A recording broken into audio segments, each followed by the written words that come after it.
Thank you for being here. I'm honored to represent the great state of Ohio and the Ohio State University and our football program. Excited to talk about our players and our team here for the next few hours. And then obviously had to make a change on our coaching staff yesterday. It was the best interest of our team.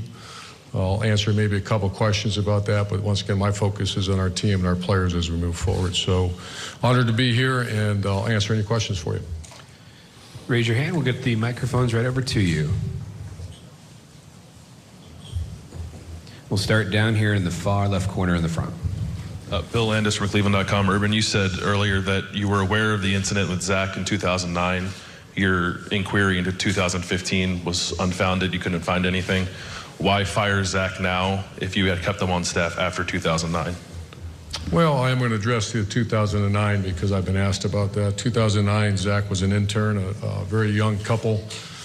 As I do any time that I imagine most coaches or people in leadership positions, you receive a phone call, first thing you do is tell your boss, let the experts do their jobs. We're certainly not going to investigate. It came back to me that what was reported wasn't actually what happened, and so Shelley and I actually both got involved because of our relationship with that family and advised for counseling and wanted to help as we move forward. 2015, I got a text late last night that something happened in 2015, and there was nothing, unless, once again, there's nothing, once again, I don't know who creates a story like that. And then this recent one was, you press pause. It's something our team lives by, E plus R equals O. You get an event, you press pause, get your mind right and step up. Press pause to gather information, get your mind right to gather energy, and then step up to do the right thing. That's the position that I hold, and that's why we did that. Take our next questions all the way in the back, same side of the room. Hey, Urban, Austin Ward from Letterman Row. It's my understanding that Brian Hartline will serve as the wide receivers coach, at least on an interim basis. What is that going to be the case, and what have you learned about having him around for the last year or so? I can't see you, Austin. I'm back here. That decision will be made later in the week. Any speculation up to that point, certainly that. I have not even addressed my staff. I addressed several of our staff. It's happened rather quickly, so I get back tonight. Tomorrow we'll have conversation. I'll probably release something by the end of the week, what our plans are. Coach, we'll shift over to the right side of the room against the wall here.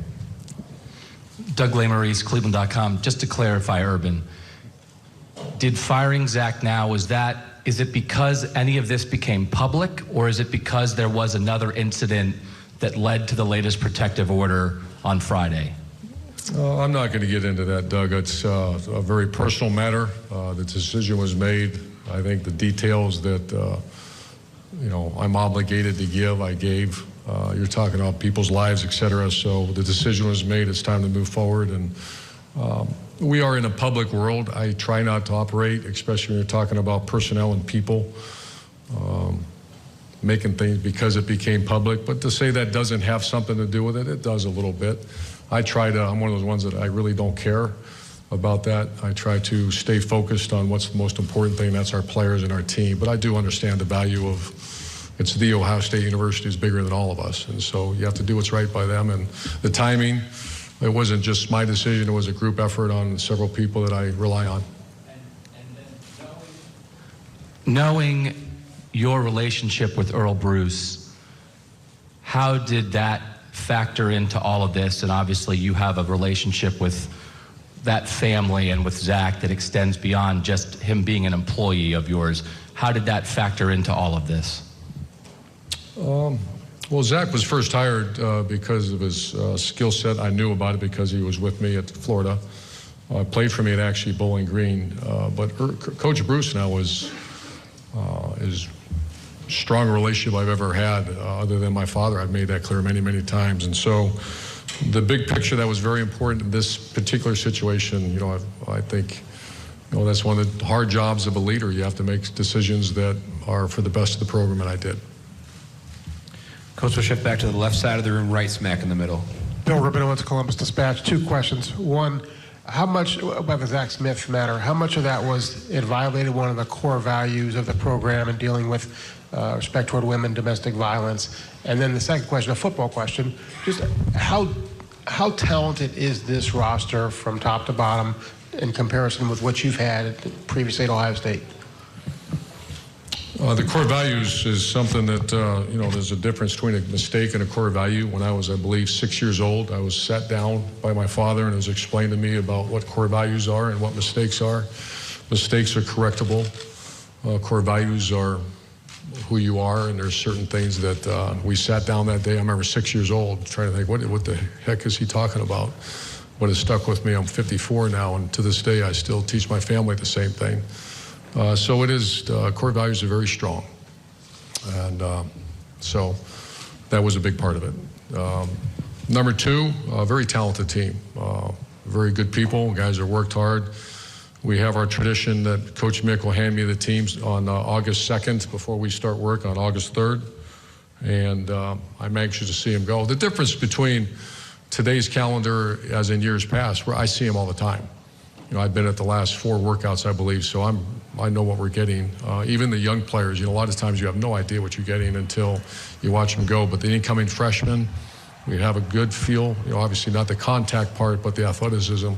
Very good team. Got to stay healthy and be smart on it. The key word for our preparation this year is going to be efficient. We have 25 practices, no 2-a-days, and a day off during training camp.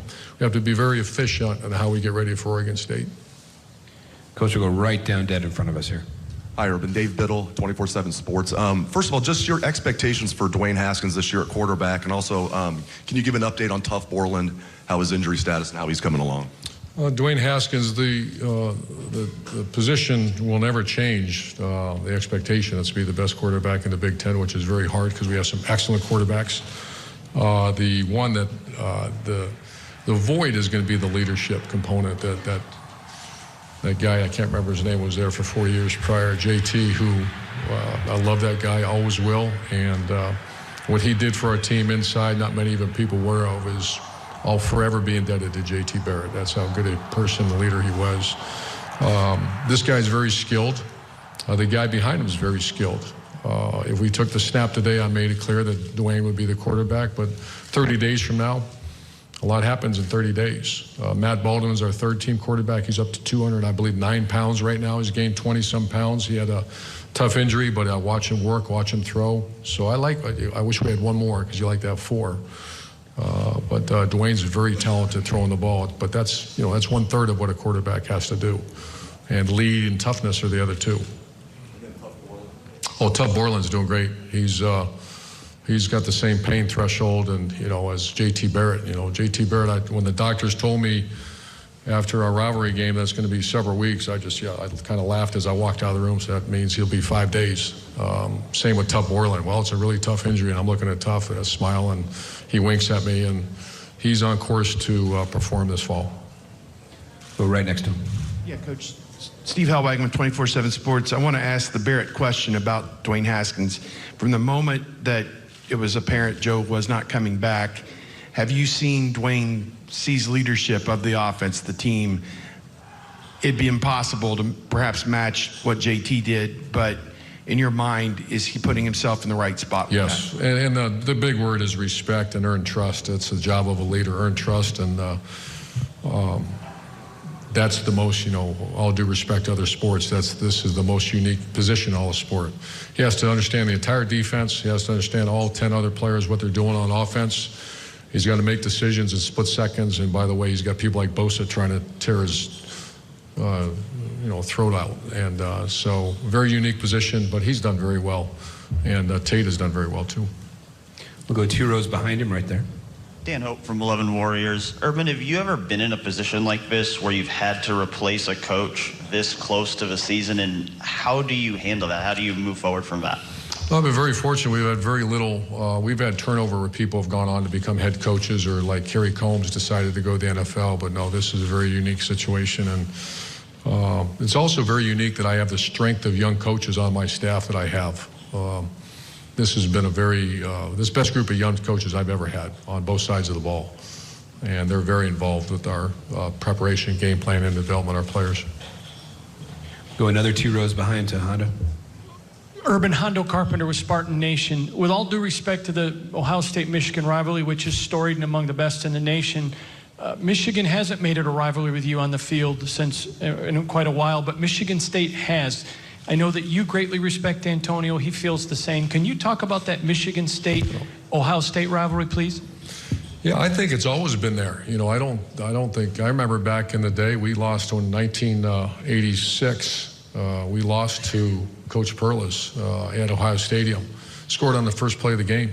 And then when I was at Notre Dame, we played there and played against them every year. And no, I agree with what you said as far as, you know, maybe all the focus is on the other rivalry, because that will never change. However, and I don't believe it's just Coach Antonio. I believe it's Michigan State, Ohio State. There's incredible history there. It just so happens we're in a 7-year, this will be the 7th year that every game comes down basically to the wire.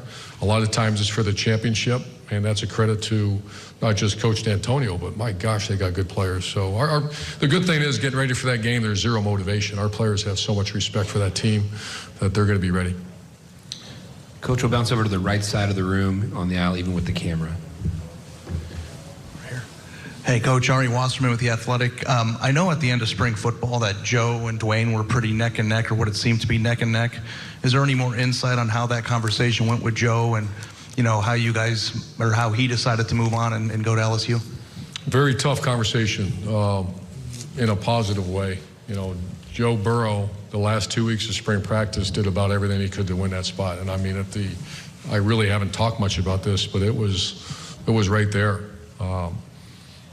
Joe and his family and I had open conversation all the way throughout, including conversation after the season about how we're going to handle the spring. Ryan Day did a phenomenal job. Even Joe and his family were very gracious and thankful. You know, I think the graduate transfer rule is very fair. You know, I know that that's a lot of conversation about that. It's very fair because the ultimate objective academically is to graduate. He fulfilled that obligation, and he should have a right to do what he wants to do. Do I wish he was still with us? I do. I love Joe Burrow. I love his family and have great respect for him. Man, that's not going to stop. That relationship will continue for many years. Coach, your next question will be all the way in the back under the light on the left side.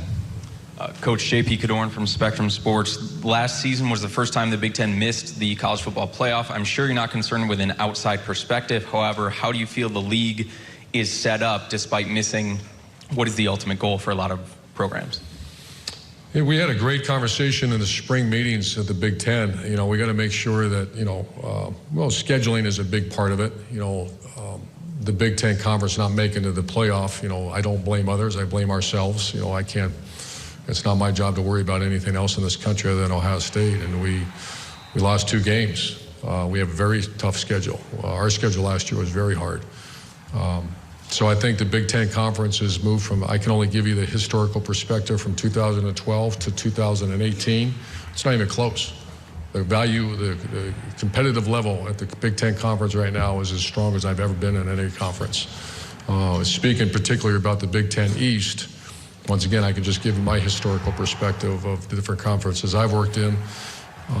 It's the most competitive division that I've ever been a part of. So how that relates to the college football playoff, that's too abstract. There's committees involved and other things involved. It's just, that's an issue the Big Ten's going to have to face. But the SEC faces as well. All conferences face good teams within their conference. You lose 2 or 3 games or a couple games in that conference, it's tough to make the playoff. Time for 2 more, and we'll start right here. Coach Ryan Schuling, Great Lakes Divide. The new rule regarding red shirts and the ability to have 4 games now leeway to make decisions on players. As you go into your process of evaluating and depth charts and assigning playing time, that sort of thing, what changes for you, if anything? Yeah, that's a great question. We've had conversation amongst our staff. There's not a template to say how we're going to handle this. I know every year when it starts getting down to that November run, you're dealing with injuries, you're dealing with other issues, fatigue, et cetera. You'd like to have some bodies available. What happens remains to be seen. You know, you'd hate to save a guy for those last 4 games and then not put him in the game. So it's still to be determined. I think the rule's good. I think it's good for the student athlete, which is what matters. And I'm excited to see how we can utilize it. But I can't tell you exactly how we're going to do it right now. Take our final question here on the right of the room. Coach, Bill Bender, Sporting News. You've been on both sides of the coin with the Big Ten champion in the playoffs. So how much of a concern is it to you long term that this conference with all this depth hasn't had its champion make the college football playoff the last 2 seasons? It's very concerning. Once again, for someone to speak on someone who hasn't spent a lot of time studying why and how, I'm too busy with other things. You know, I imagine Jim Delaney and the higher ups are having conversations of that should not happen from one of the premier conferences in America. But once again, for me to give my input, I don't know enough about what exactly the committee, you know, originally I was told, you know, about different levels, what's important to make the playoff, and I don't know if we live by that, you know, but once again, that's just my opinion. I have not studied it, and I'm not going to study it. It's none of my business. My job is to go get ready for Oregon State. But I think there needs to be conversation and further conversation about that.